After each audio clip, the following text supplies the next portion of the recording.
E agora a gente entra na parte séria da conversa até aqui. Porque até aqui eu dei a situação atual do Brasil e para onde a gente vai nos próximos dias. Agora eu quero dizer para vocês o que tem de acontecer no Brasil nos próximos meses e por que a nossa vida já, a partir de agora, não é mais a mesma.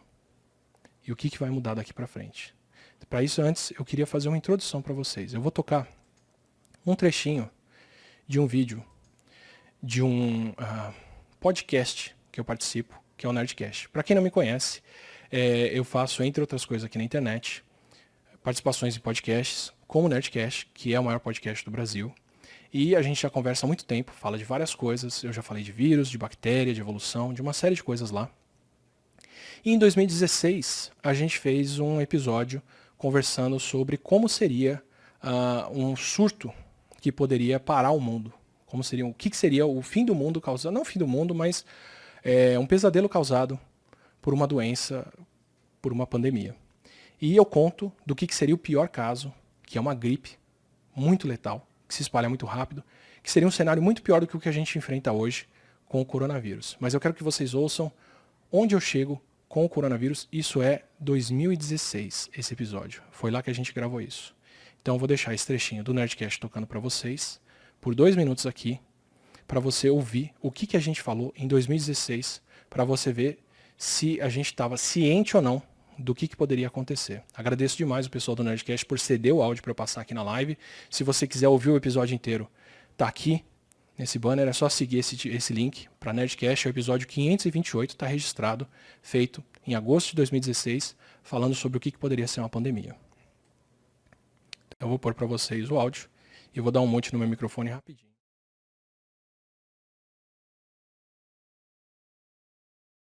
Mas tem alguma doença que a gente já conhece que seja potencial, se não for cuidada, se não for parada? A gripe. A gripe? A gripe, cara, a gripe, tranquilo. A gripe aviária ou qualquer forma nova de gripe que se espalhar, porque ela primeiro infecta e depois você tem os sintomas e ela espalha muito bem pelo ar. Pra te dar um exemplo, o Ebola agora, que aconteceu na África, ele matava 1/3 dos infectados. Mesmo assim, ele matou 36 mil pessoas. A gripe mata isso por ano já. Gripe normal? Gripe normal, gripe comum. Caraca, cara. Com vacina e com tudo. Ela mata mais do que isso, porque ela infecta muita gente. A gripe espanhola matou 100 milhões de pessoas. Nossa. É estimado entre 50 e 100 milhões, mas é no mínimo coisa do dobro da Primeira Guerra, ou mais do que a Primeira e a Segunda Guerra somadas, se você somar quem morreu na guerra e de fome depois. Uhum. É esse volume de gente, só que ela só matava coisa de 3% dos infectados, ou não chegava a 10%. É porque ela basicamente infectou o mundo inteiro. Então, assim, não precisa ser um negócio que mata todo mundo. O Ebola matando 1/3 das pessoas não espalha tanto, porque você sabe quem tá doente. Sim. O cara fica super mal, vai ter febre, vai passar mal e depois ele tá infectando alguém. A gripe não, a pessoa infecta antes e depois ela vai dar sintoma. Então ela espalha, você não sabe nem por onde ela tá passando. Cara, Caraca. matando, sei lá, 1% das pessoas já é o suficiente pra levar bombeiro embora, hospital, médico é o primeiro a se ferrar, porque eles têm que lidar com gente doente o tempo todo. São Paulo acho que perdeu até o prefeito na época da gripe espanhola aqui.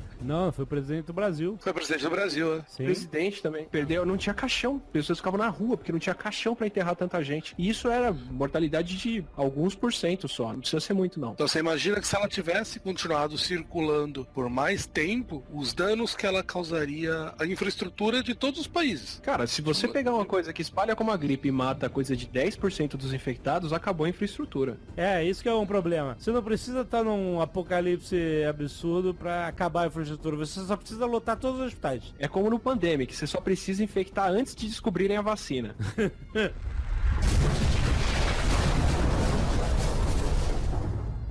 Por exemplo, a SARS era uma variação da gripe, mas que veio da onde? Então, a SARS, ela não é bem parecida com a gripe, não. Tem um outro vírus respiratório parecido.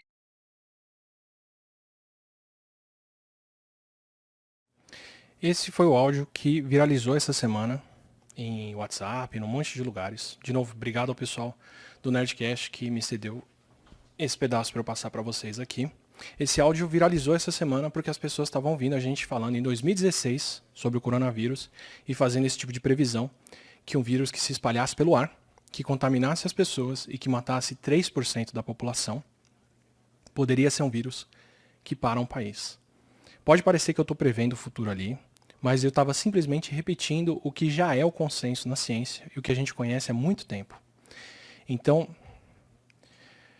esse tipo de previsão a ciência já faz desde sempre, desde quando a gente conhecia a SARS, na verdade. Quando a SARS foi descoberta em 2003, a China ficou impressionada com o número de casos que eles tiveram, com a pandemia que aquilo poderia ser, e correu atrás para estudar esses vírus e ver por onde eles circulavam, de onde eles vinham, para saber justamente se outros vírus tinham o potencial de pular para o ser humano e causar um problema, como foi a SARS em 2003, que na época infectou milhares de pessoas, matou centenas, mas já foi tão assustadora que a gente queria saber, antever as próximas e saber se isso estava vindo.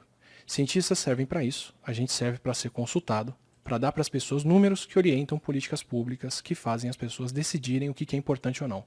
Cientistas raramente dizem o que tem que ser feito, mas a gente dá a informação para poder tomar esse tipo de decisão e para quem decide, para quem planeja, poder agir a respeito disso. Então eu vou ler para vocês um trechinho de um estudo de 2007, de muito antes de eu fazer esse episódio, sobre o que eles falavam dos coronavírus que acontecem em morcegos na China, que são vírus que naturalmente infectam os morcegos de lá.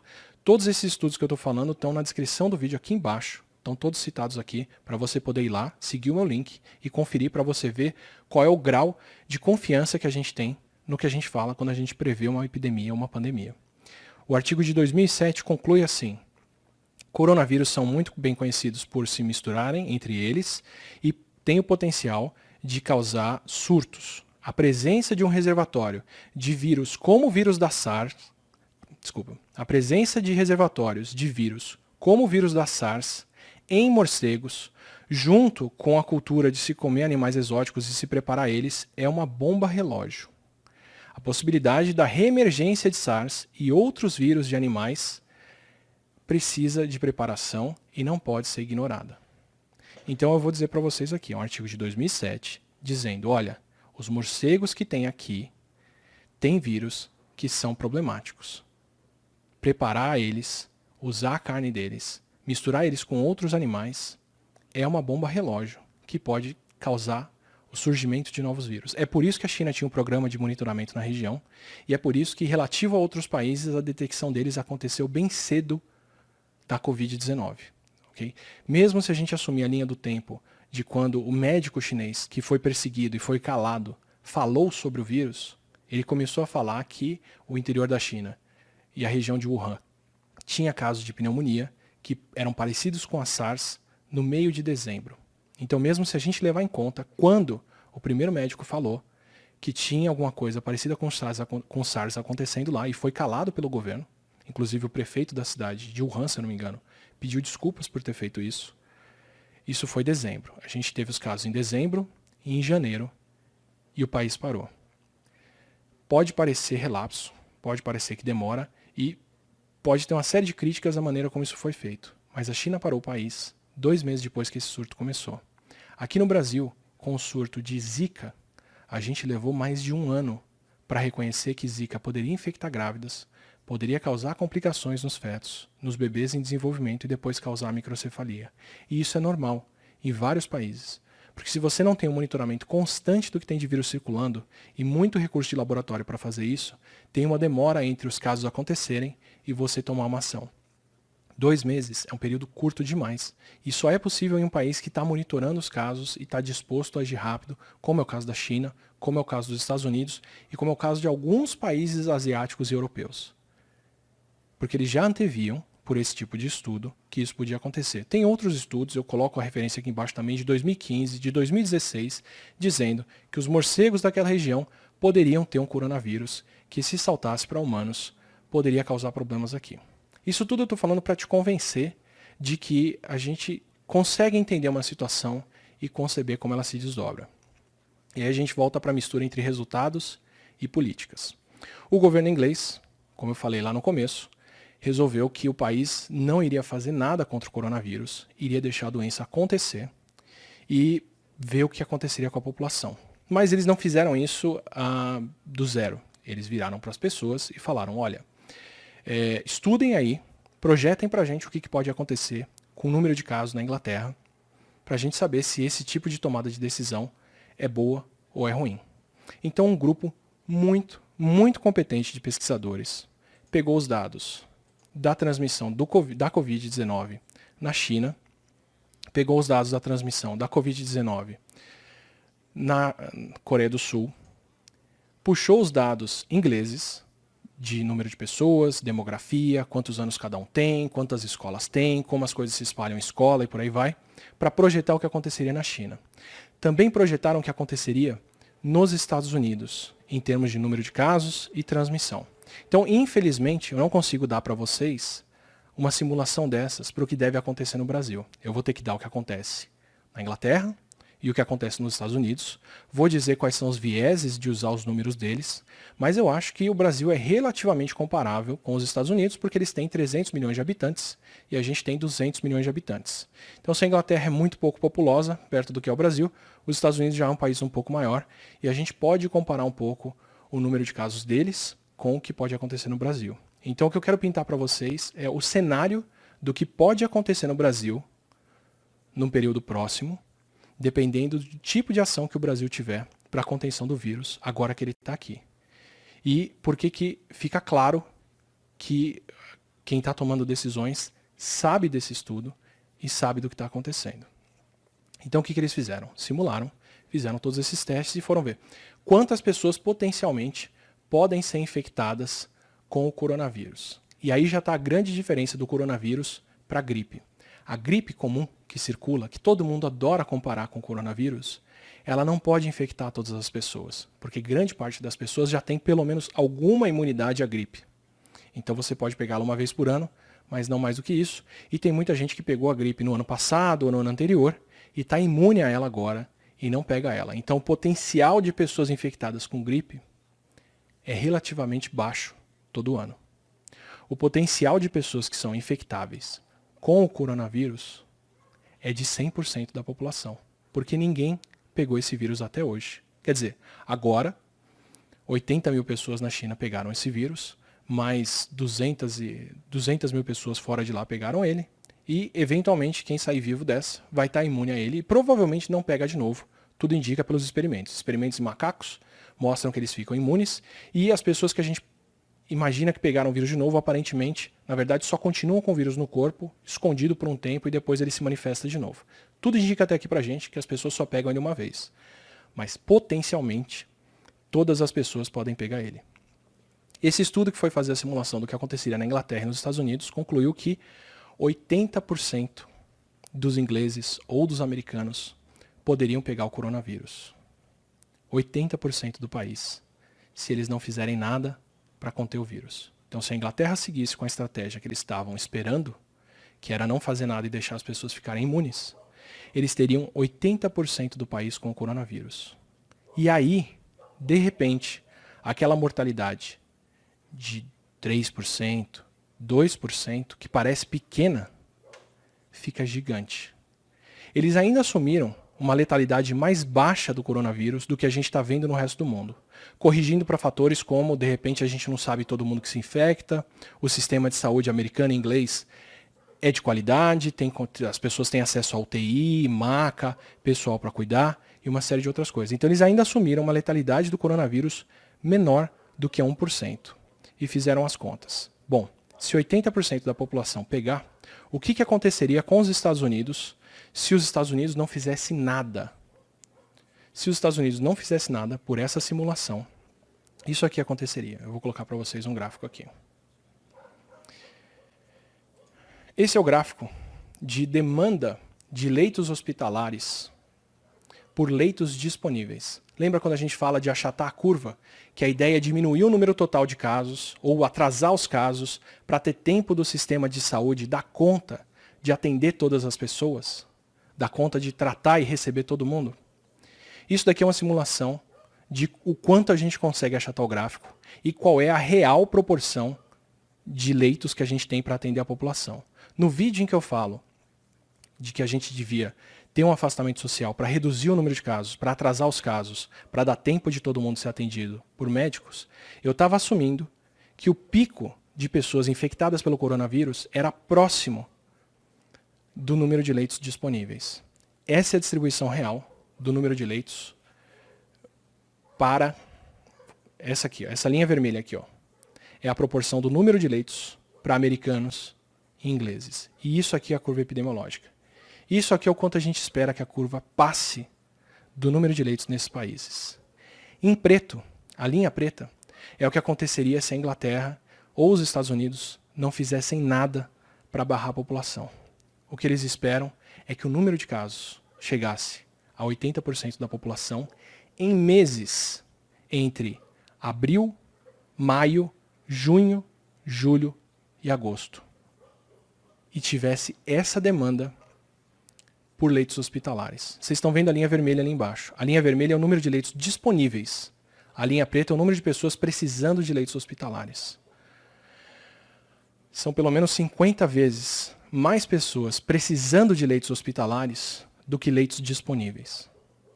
Ou seja, o que a gente está vendo na Itália não é nada perto do que pode ser o coronavírus se o país não fizer nada. Felizmente a gente está fazendo, felizmente todos os países estão fazendo. Até agora a gente não conhece nenhum país que está tomando a atitude. Essa realidade preta não existe. Não tem nenhum país seguindo isso. Mas se não fizessem nada, era isso que se esperava.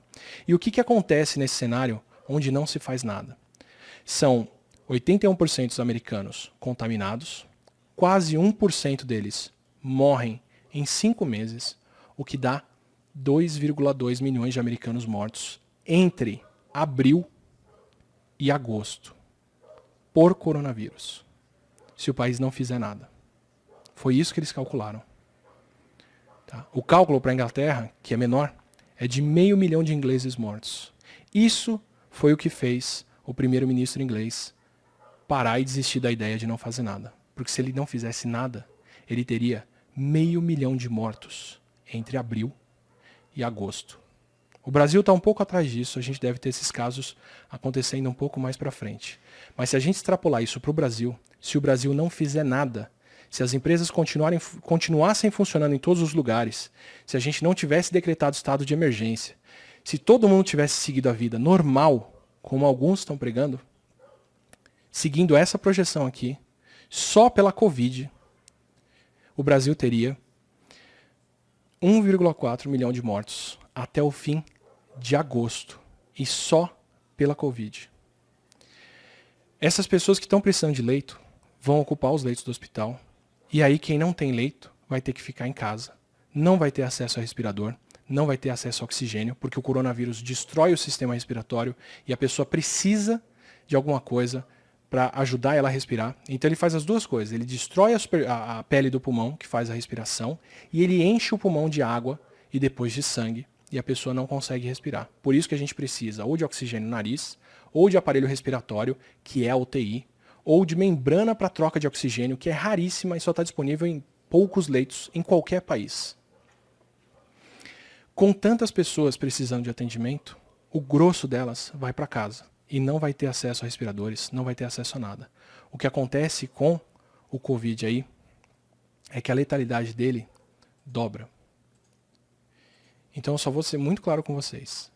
Se os Estados Unidos não fizessem nada, eles estão fazendo, eles teriam 2,2 milhões de mortos pela Covid, mais os mortos porque não tem atendimento médico. A letalidade no país dobraria. Seriam 4,4 milhões de mortos calculados por esse estudo, que é reputadíssimo, que tem muita gente reforçando ele. Eu estou colocando aqui embaixo as críticas, que são todas, os números são reais, e é isso que a gente esperaria. A Inglaterra teria 1 milhão de mortos. Foi esse 1 milhão de mortos, até agosto, que fez a Inglaterra voltar atrás e decidir fazer alguma coisa para parar o país. No Brasil, se a gente tivesse seguido essa distribuição, a gente teria 2,6 milhões de brasileiros mortos até agosto. Isso é o que a gente espera se a gente não fizesse nada aqui. E a gente felizmente está fazendo. E eu estou extrapolando números grosseiros aqui. Porque o Brasil tem uma proporção de idosos diferentes desses países. Não dá para eu extrapolar diretamente como eu fiz aqui. E o Brasil tem uma outra condição, que são favelas e regiões muito mais, com uma condição de vida muito pior, onde fica muito mais difícil de você fazer isolamento e de você manter as pessoas longe umas das outras, em cada cômodo.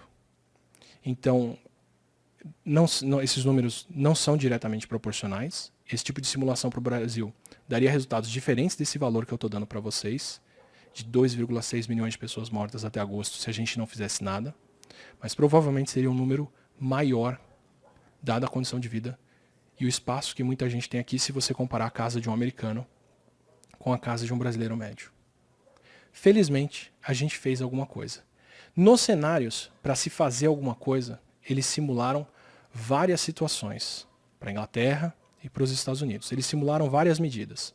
Eles simularam a mitigação, que é o que a gente está fazendo no Brasil, que é você parar a escola, parar a faculdade, parar transporte, parar trabalho, parar algumas coisas, e eu vou mostrar o que é o cenário de cada uma delas. E eles fizeram a simulação de um cenário de supressão. Supressão é o que a China fez. Ninguém sai de casa, ninguém circula na rua, ninguém faz nada. É todo mundo trancado dentro de casa até os casos se resolverem. Eu vou discutir para vocês um pouquinho do que cada cenário desse conta. Em verde é o que acontece se você fecha escolas e universidades. Fechar escolas e universidades funciona, atrasa a circulação do vírus, diminui o número de idosos infectados e isso reduziria um pouco a demanda por leitos. Em laranja é o que acontece se você diagnosticar quem é possível e isolar essas pessoas em casa. Se você tiver testes para descobrir quem está com o vírus e mandar essas pessoas para casa. Você reduz um pouco mais o número de pessoas precisando de leitos. Em amarelo é o que acontece se você, além de isolar os casos, manter os familiares de quem foi infectado em quarentena em casa. Então, em laranja é só quem eu detecto que está com o vírus, fica em casa. Em amarelo é quem eu detecto que está com o vírus e quem está ao redor dessa pessoa vai ficar em casa. E em azul é o que você faz se você instituir o que está acontecendo praticamente em Wuhan, que é isolar todo mundo, quarentena em casa de todo mundo e pelo menos os idosos não podem sair de casa. Em nenhum dos cenários que eles simularam aí, o número de leitos disponíveis estão disponíveis para todo mundo. O melhor cenário que eles conseguiram chegar, o menor cenário de todos, é esse último, com todas as restrições, e que mesmo assim a gente tem pelo menos 8 vezes mais pessoas precisando de UTI do que o que está disponível nesses países. O Brasil está agindo para aumentar o número de leitos de UTI. A gente tem esses planos de converter estádio e outros espaços para atendimento hospitalar, e tudo indica que o país está agindo para se preparar para um grande número de casos. E se vocês repararem nessa simulação, quando esse número de casos estoura e ultrapassa o limiar de leitos disponíveis, acontece aqui, ó, em abril.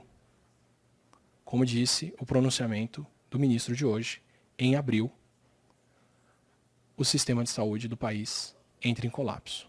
Isso provavelmente indica que eles estão trabalhando com esses números e que os países todos estão trabalhando com eles. Então o mundo está se preparando para em algumas semanas ter os sistemas de saúde entrando em colapso.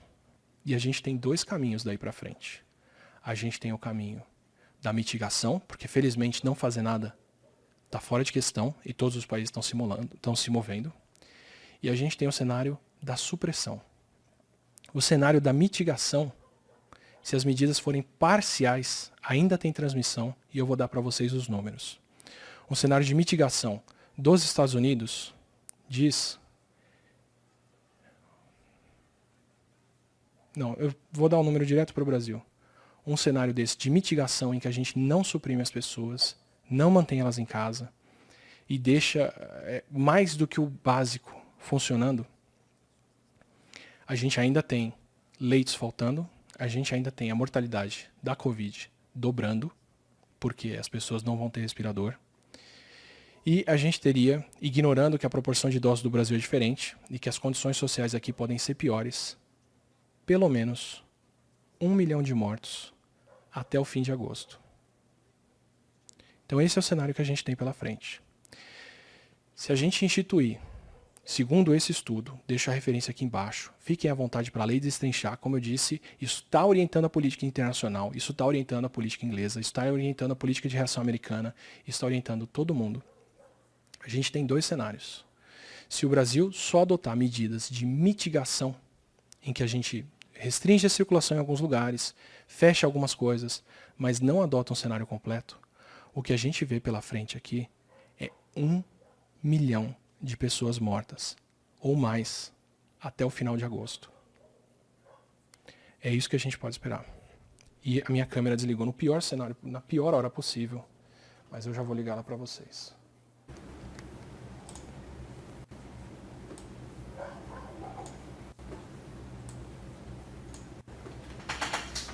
Voltando, mil perdões pela pior hora possível em que essa bateria da câmera poderia acabar.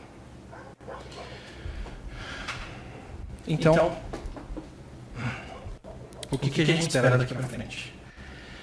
Se a gente seguir no cenário de mitigação, a gente pode ter aí pelo menos 1 milhão de pessoas mortas até o fim do ano.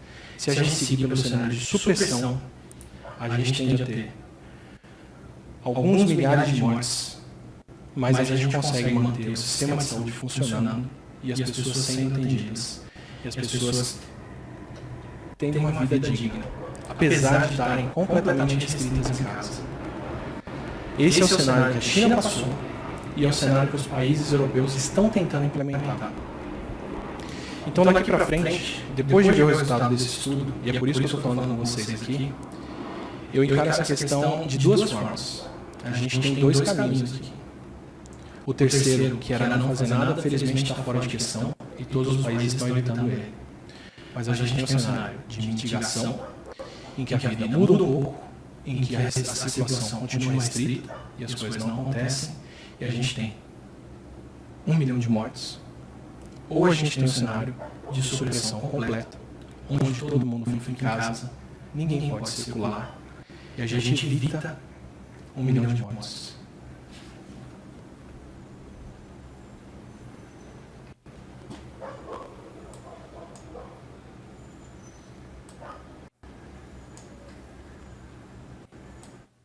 Eu vou voltar o trecho todo porque deu eco aqui. Mil perdões, assim que eu liguei a câmera de novo.